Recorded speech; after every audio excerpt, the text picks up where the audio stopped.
Lately, I've been feeling overwhelmed.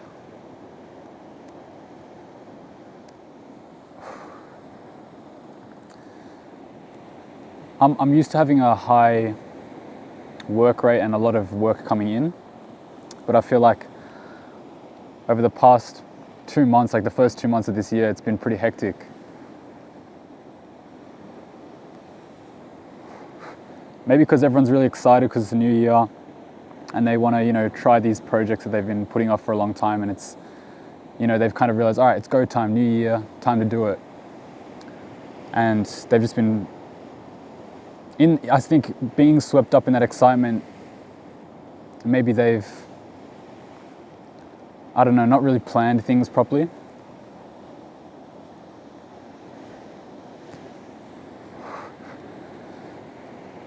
And so when a lot of people come to me with their ideas and their grand vision, as exciting as it truly is, because it does make me excited to see people doing stuff, sometimes I feel like because they're not fully fledged ideas, they're kind of relying on me to make something out of nothing to an extent.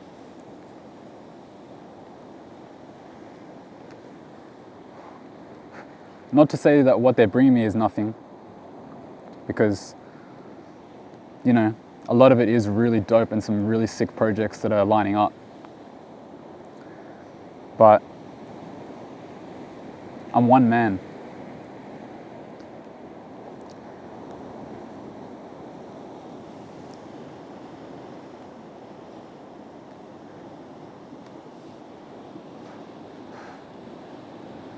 And so what I think I've realized is it's imperative that I, build a team, or at the very least have a bunch of people that I can rely on.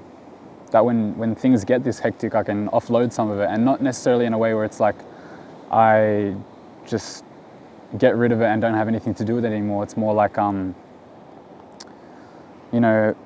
offloading in a way where I can still have kind of creative oversight over what's happening, but not necessarily have to give it 100% of my attention. I can't be spread so thinly across so many things anymore. It's honestly stressing me out.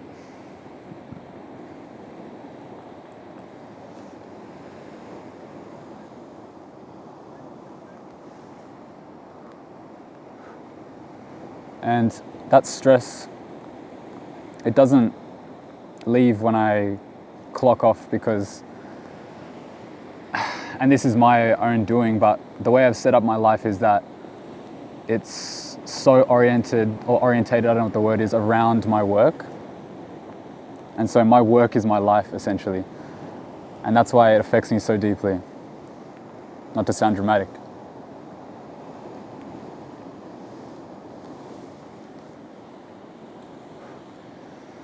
But with that being said, I wouldn't have it any other way. These are good problems to have. It's a privilege to be, feeling anxious about such frivolous things. So it could always be worse, and I'm blessed.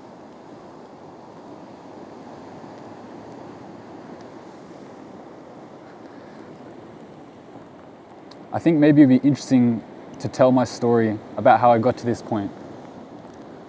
And not necessarily as like a flex, because it's not a flex, it's just something interesting that I think that would help me be able to reflect on how far I've come. Yeah.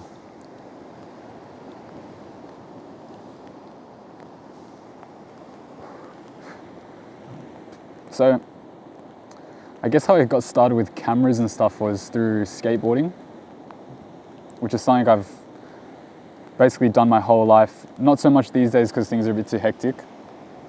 And, I exercise and spend my time in other ways. But it's truly the most formative thing that's ever happened in my life, skateboarding. It's the reason I am who I am, and the way I think and the way I act. I owe it all to skateboarding for sure. Especially, videography and all the kind of creative stuff that I'm up to these days.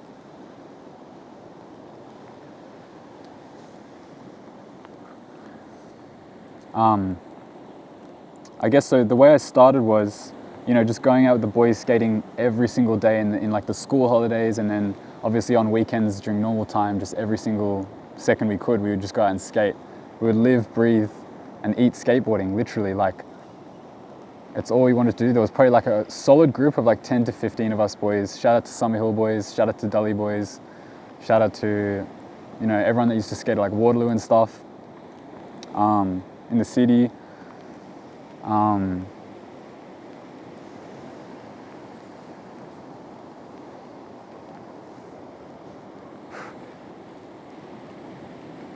Anyway, essentially my brother got a camera for his, I don't know what the celebration was for, but he got a camera that he had to use for his HSC Year 12 major art project. And essentially it was a DSLR, it was a Nikon D3200. And that camera was able to shoot video and photo at the same time. So it was hybrid.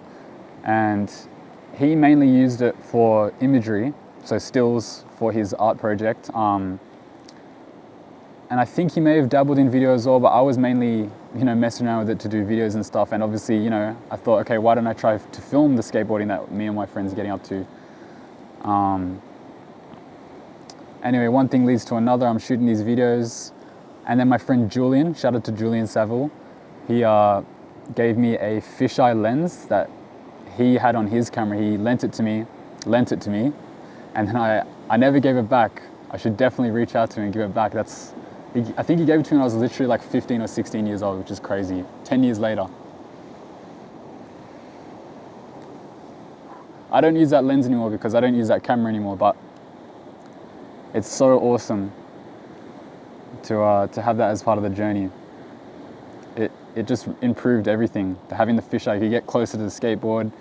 It really taught me how to take like action shots and not be afraid to get the camera close to a skateboard or a object or some sort of obstacle, and like don't be scared that you don't have to be too precious about these items, or if you are precious about it, you're able to kind of avoid the danger before it's too late.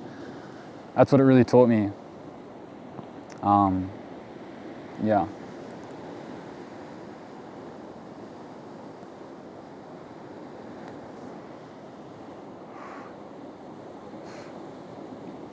Anyway, so filming skateboarding, that's how I learned how to, edit.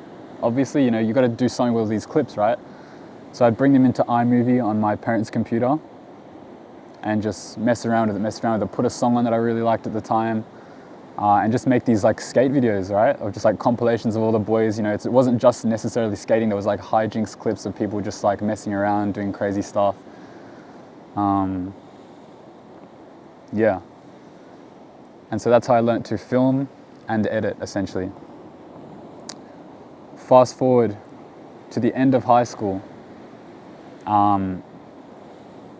Actually, a year after high school, I enrolled in TAFE and was doing graphic design, my certificate 4 of graphic design.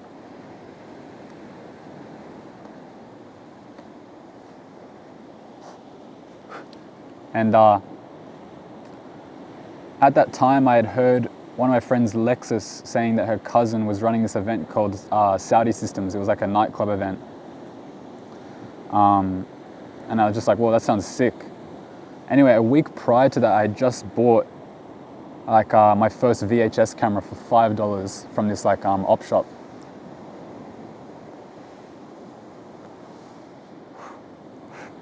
And I was just messing around with it. And I was like, oh, why don't I try and bring it to the club? I feel like that'd be pretty cool to capture, It wasn't like a normal club where it's like they're playing the hottest 100. Like these were a really cool niche group of people that were, playing sounds from the UK and like underground music, right? A lot of Afro beats, a lot of that kind of stuff, which was unusual, I feel like maybe in 2019. I don't know, it was my first kind of year of clubbing and stuff, so to me it was exciting.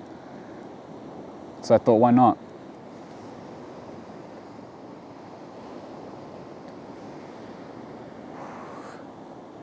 Why not? And then I rock up on the night and I'm just, running around the club. It was amazing. It was better than what I thought it could be. And just shooting, having fun, meeting people. Anyway, the night goes on, it's about to wrap up. I get a tap on my shoulder and I turn around and some dude I'd never met before, never spoken to before. And he goes, "Hey, do you make videos?" And I was just like, "Yes." And he goes, "Okay, listen, if you can make an edit for us, we'll pay you for it out of the footage you get tonight." I was like, "Okay, bet. That sounds sick. I'll do that. Why not?" So I guess that night I kind of went home, sorted all the clips out, put a video together. I was like, "All right, this is pretty good." And I sent it off to them and they loved it. They were like, "No, this is sick. Come to the next one, please, and shoot." I was like, "Okay, bet. And it was never about the money. They even offered me money on multiple occasions, but I just always said no. I don't really know why. Maybe it was a confidence thing.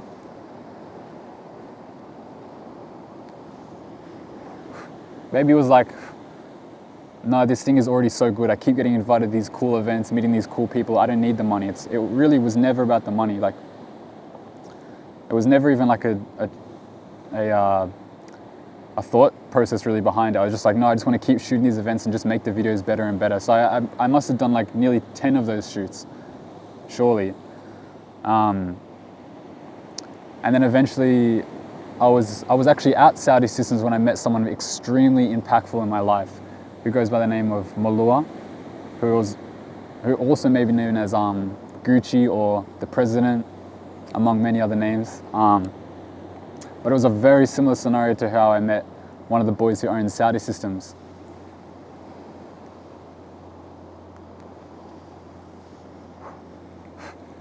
I tap on the shoulder in the club.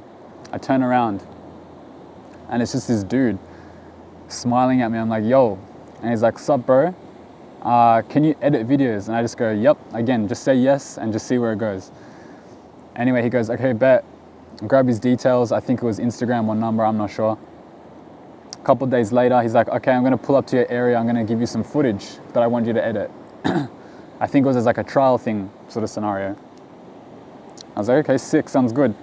Anyway, a week goes by and he comes and meets me at Summerhill IGA car park.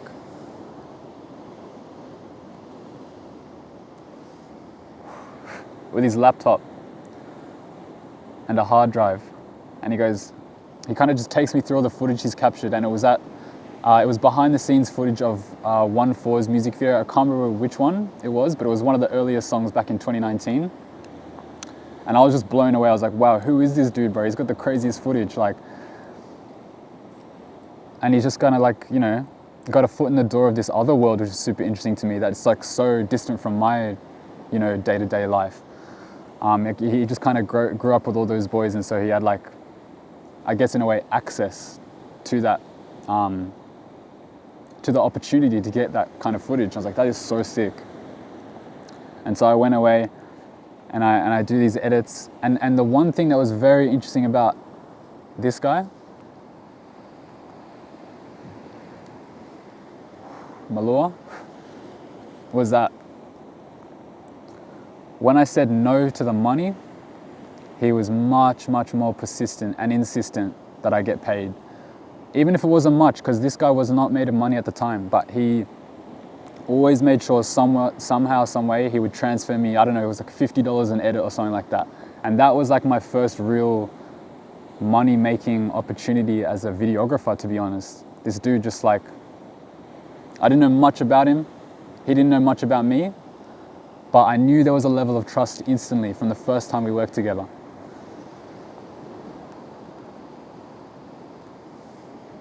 Which is exciting for a lot of reasons. One of them being, I knew it was possible to make money doing this video stuff, in whatever capacity I could choose, basically. Yeah.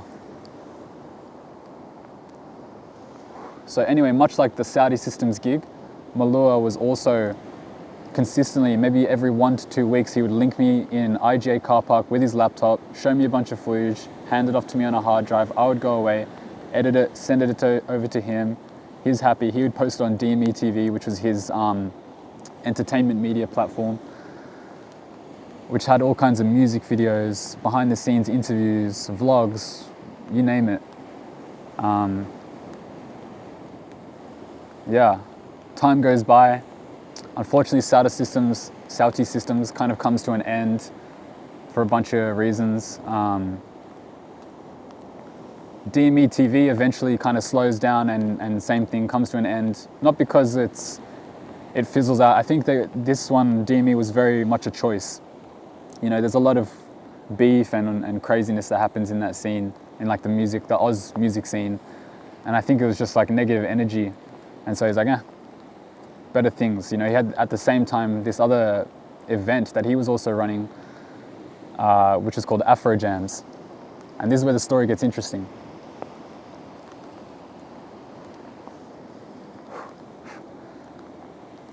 So Malua had always been, not always, but for a long time had been running events. Some were underage, some were, 18 plus. Anyway, this latest venture, Afro Jams, was different. It was different. The name itself really, really held weight. It was like Afro, African culture, jams, music, lifestyle, all of that. I knew it always had potential.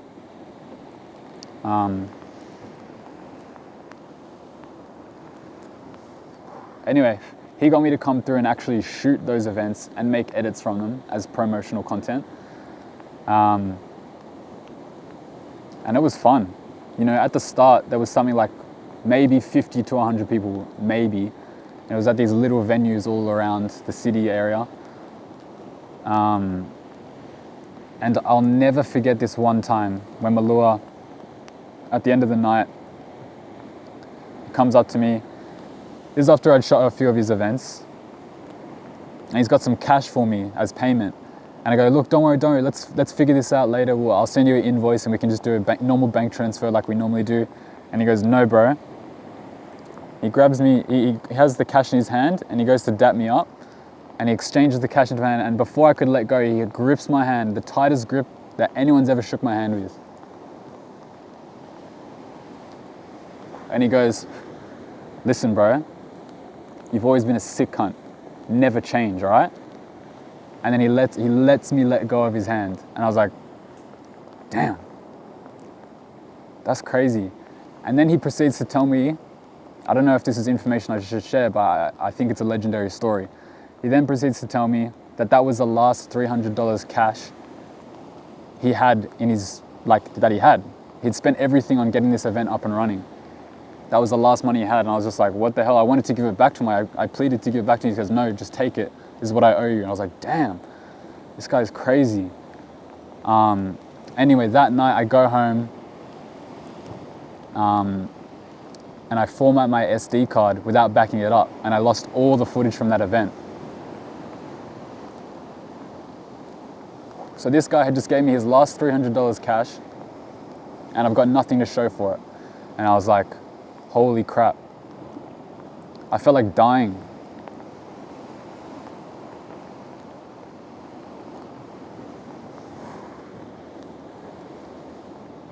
Anyway, so I mustered up the strength to call him and tell him what happened. And obviously he was very upset, as he would be. And all I could do was just, give him his money back and say, listen, next one's on me. And he was down with that. And then, I'm just really appreciative that he gave me another opportunity, because that's pretty messed up.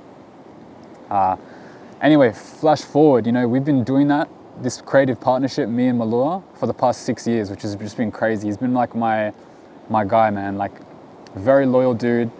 A lot of people in the group have come and gone, but I feel like we've always had a mutual understanding that this thing that we're creating is bigger than us. And it's been beautiful, to be honest. It's been beautiful. We're never too much in each other's personal lives, but just enough that we know we can rely on each other and we're brothers, and if shit goes south, then we'll figure it out, If the money stops coming in to a certain extent for whatever reason, it's understandable, we'll figure something out. That's not that it ever will though, good vibes only, but yeah.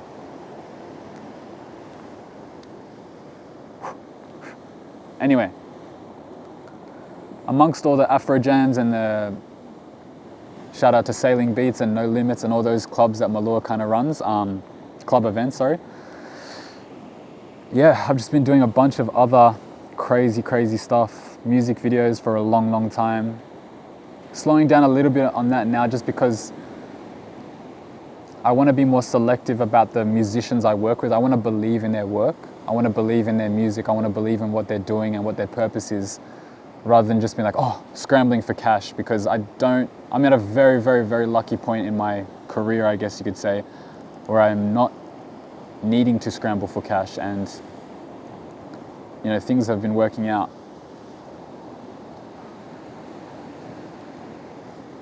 But yeah, music videos, you know, fashion videos, sorry. What else? I guess social media campaigns for different brands. It's been awesome.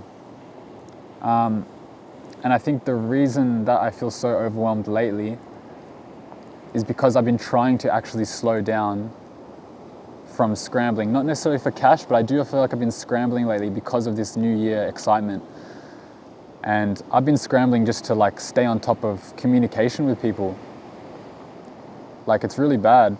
Some people don't get back to you for like 4 days or even a week at a time. It's just like, not because I am avoiding them. Well, I guess to an extent, if we're calling a spade, I am avoiding them, not because of them as a person, but because I don't know, there's a mental blockage to having to reach out to someone again after, you know, a few days' time. Like, I feel you're always apologizing, you're saying sorry for the delay, sorry for this, sorry that. It's just like, oh, it is mentally exhausting. I know it sounds so silly, but it really is.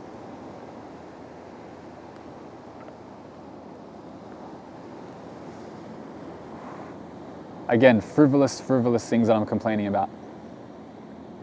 They really don't matter at all.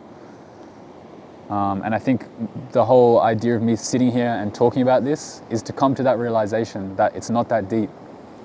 You know?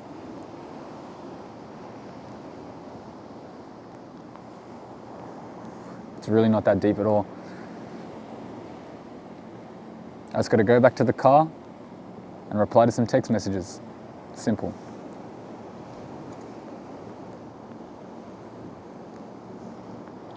Anyway,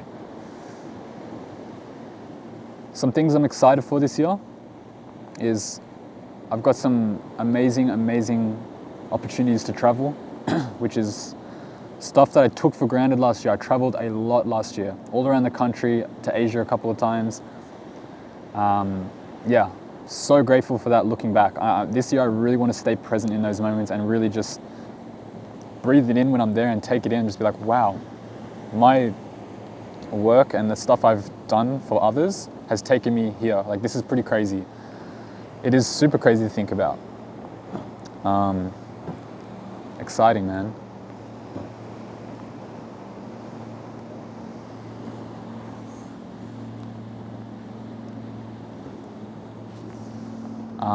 So yeah, a lot of travel.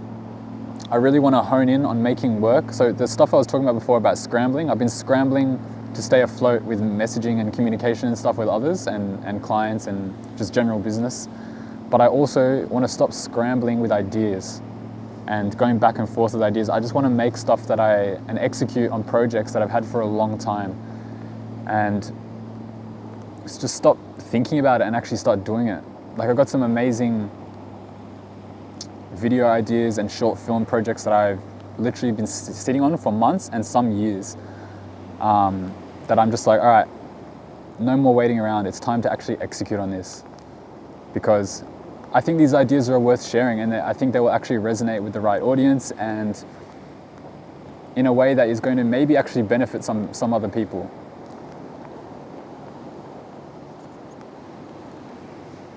The work isn't always for you. In fact, I want it to be for others.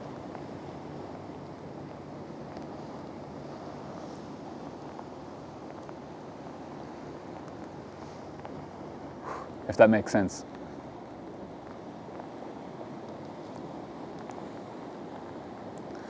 Anyway, this was good. I needed this. Self-talk, manifestation and all of that.